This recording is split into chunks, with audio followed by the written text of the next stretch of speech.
Assalomu alaykum Uyg'ur radiosining aziz anglovchilari. Kitob anglitish sahifamizda Islom va ayol huzuringizlarda. Avtori Bayraktar Bayrakli. Tadbiriyay nashriyati. Ovozda Xadija Uyg'ur. 4-qism. Qani marhamat. 8-cho'ng tema Qur'onda ayollardan talab qilingan sifatlar. İnsaniyetning beshidan tartib hozircha tarix sahnasida o'rin olgan xalqlar o'zlari qabul qilgan qimmat qarashga asosan ayollarning ba'zi alayliklarga ega bo'lishini talab qilgan. İbtidai jamiyatning zamonaviy jamiyatlarga so'zilgan ijtimoiy bosqichlarda talab qilingan bu alayliklar ozroq bo'lsa-mu ba'zi o'zgarishlarni boshdan kechirdi. Bugungi kunda ibtidoiylik va zamonaviylik dunyoning o'xshamagan joylarida tengli mavjud. İnsaniyetning tadrijiy taraqqiyoti jarayonida samoviy kitoblar ayollarda bo'lishini talab qilgan sifatlarning ma'lum madaniyatni borliqqa keltirganligi inkor qilg'il bo'lmaydigan haqiqat. Boshqacha aytganda, samoviy kitoblar ayollarning izzat hurmati, shaxsiyati va ijtimoiy saviyasini qo'g'daydigan qimmat qarashlarni o'ttirib qo'ygan. Bu qimmat qarashlarning maqsadi qaysi xildagi ayollarni yetishtirib chiqish kerakligi haqida yo'l ko'rsatish. Shundaqla har jihatdan pishib yetilgan ayol bo'lish lohiyasini o'ttirib qo'yish edi. Qur'on Karimda ayollarda bo'lishga tegishli bir qism sifatlar mundaq bayon qilingan. Ayol musulmon kishi, iymon etgan, itoatman, to'q qilg'uchi, ibodat qilg'uchi, ro'za tutguchi, cho'kan yoki qizlar. Tuanda biz bu alayliklarni tushuntirib o'tamiz. Birinchi, itoatman ayol. Oyatdagi musulmon hukmi Allohga taslim bo'lgan kishi degan ma'noni bildirdi. Bu ma'nodan aytganda, u o'zini sherikdan xoli qilib, aqlini va qalbini Allohga taslim qilgan ayolning sifati bo'ladi. Qur'on bu bayon bilan Allohga, ya'ni yaratquchiga taslim bo'lmagan ayolning oilasiga taslim bo'lishining nihoyat ta'sirini ko'rsatib berdi. Taslim bo'lish hukmining tinchlik degan ma'nosi bor. Chunki islom so'zi bilan o'xshash so'z tumuridan kelgan musulmon hukmi tinchlik va ishonch degan ma'nolarni o'z ichiga oladi. Bir ayolning o'zi, eri, jamiyati va Alloh bilan ab o'tishi uning musulmonlik sifatiga ega bo'lganligidan derak berdi. Agar bir oilada va jamiyatda tinchlik bo'lsa, u yerda taslimiyatning borligini aytishga bo'ladi. Ya'ni, agar bir jamiyatda Allohga bo'lgan taslimiyat mavjud bo'lsa, u jamiyatda tinchlik bo'ladi. Iymon etgan ayol. Oyatdagi mo'min hukmi iymon etgan degan ma'noni bildirdi.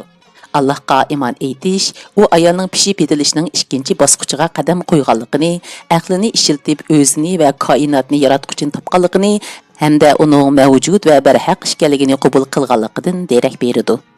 Amaliyotda tinchlik va taslim bo'lishdan keyin kelgan mo'minlikdan iborat bu sifat tavhidga ishonishning tinchlik bilan o'xshash ma'noga ega ekanligini ifodalaydi. Ishonch va taslimiyat, ya'ni tinchlik ichki dunyoning bir-birini to'liqlaydigan omillari bo'lib hisoblanadi. Biz iymonning ijtimoiy hayotda aks ettirilgan holatini musulmonlik, ya'ni xotirjamlik, aminlik deb ataymiz. Xotirjamlik ichida yashash mo'minlarning eng chong sifatlarining biri. Allohga iymon etgan bir ayol axloqsizlik qilmaydi va qilolmaydi.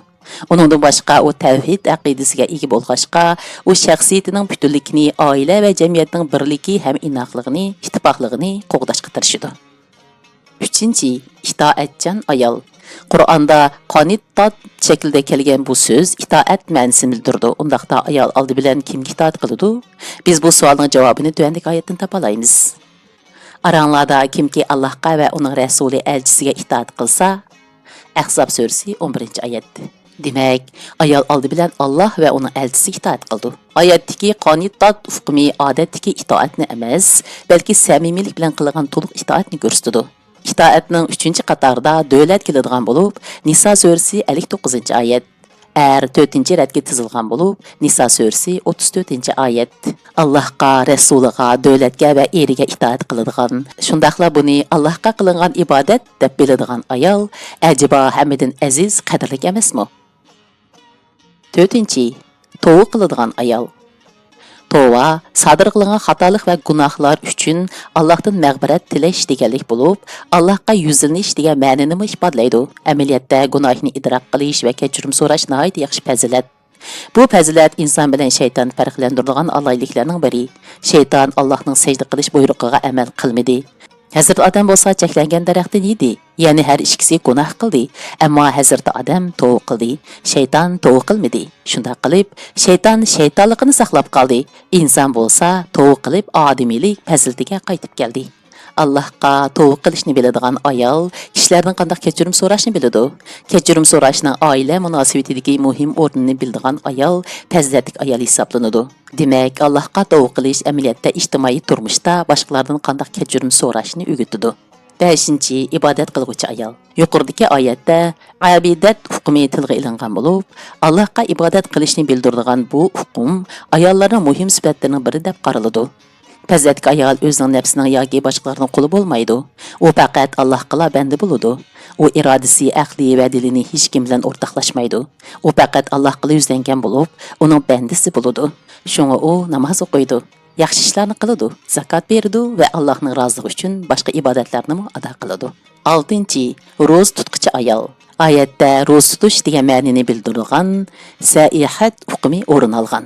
Bu so'z sayyah hukmidan kelgan bo'lib, hamrohsiz yo'lovchi va sayohatchi ma'nosini bildirdi. U yana yemak ichmak yemaydigan ro'z tutquchi degan ma'noni ifodalaydi.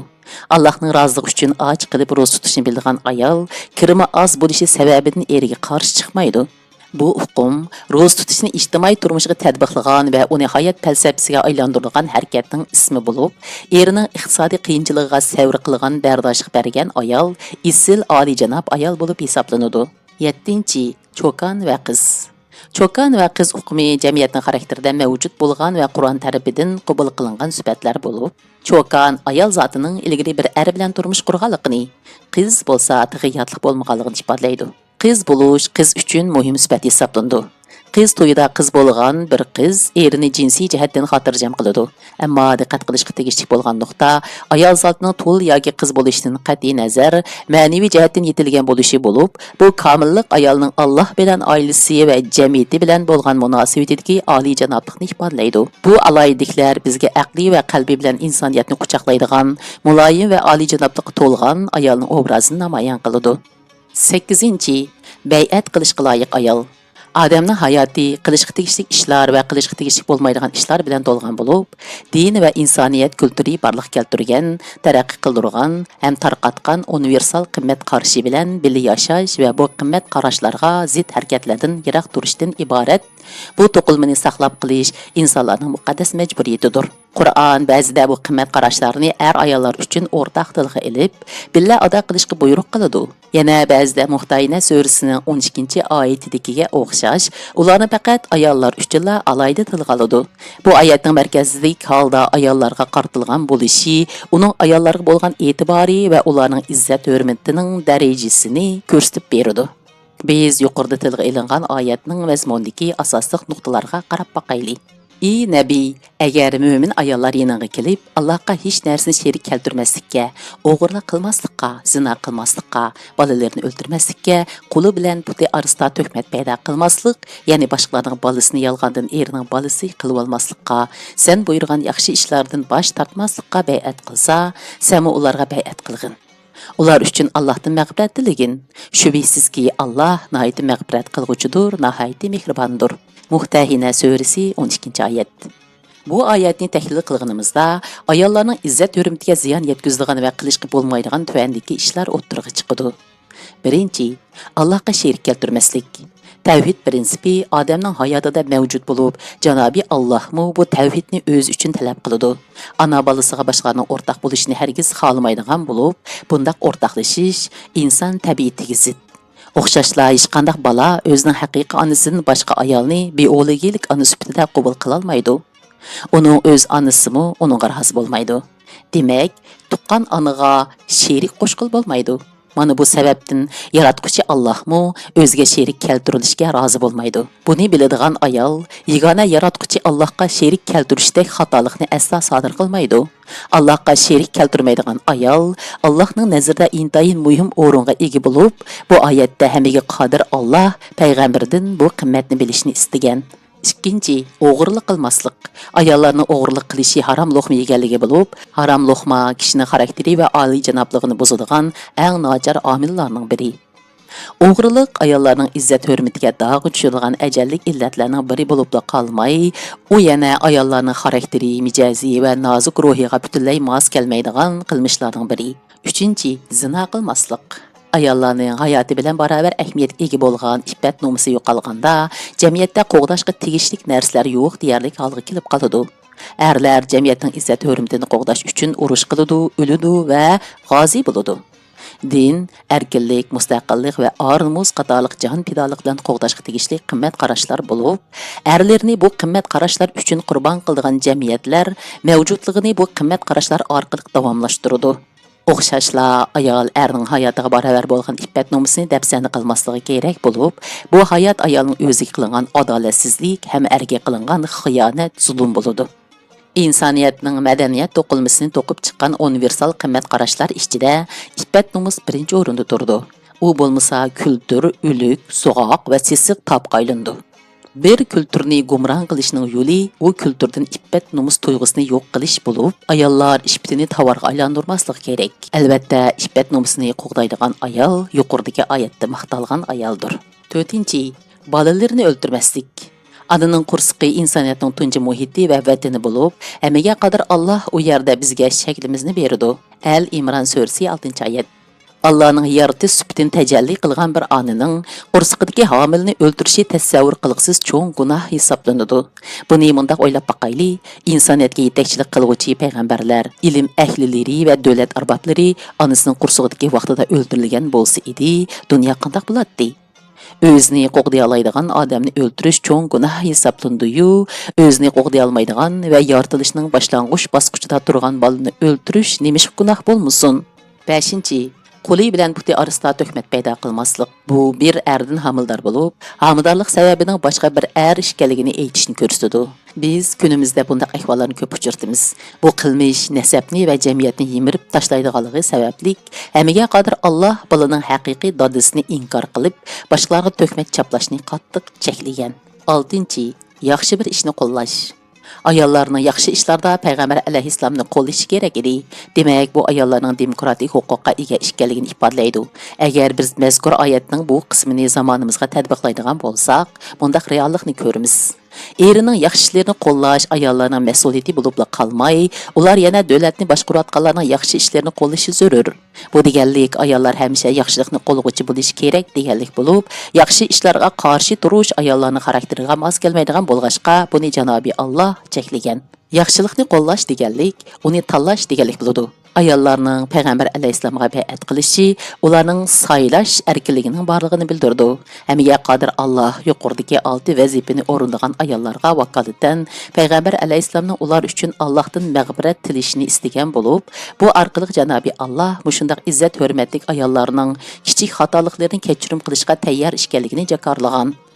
Allahqa sherik keltirmaydigan, o'g'irlik qilmaydigan, zina qilmagan, bolasini o'ldirmaydigan, to'kmat qilmaydigan va yaxshilikni qo'llaydigan ayollarla hurmatga loyiq bo'ladi. Aziz anglovchi do'stlar, 4-qismni o'qishimiz mushargich bo'ldi.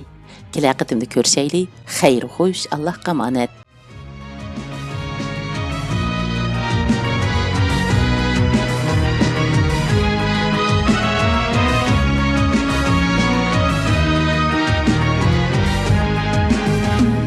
Allah seni ey ayol hem yarattı er bilen, gülge toldu bu alem hem tökülgen ter bilen.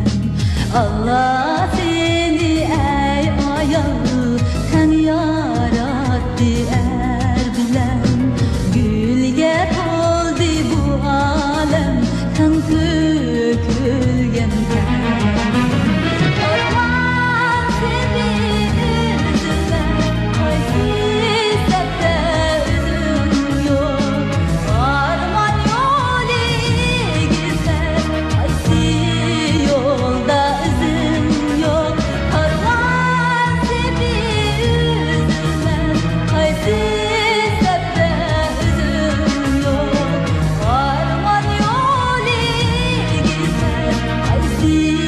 Yolda izin yok.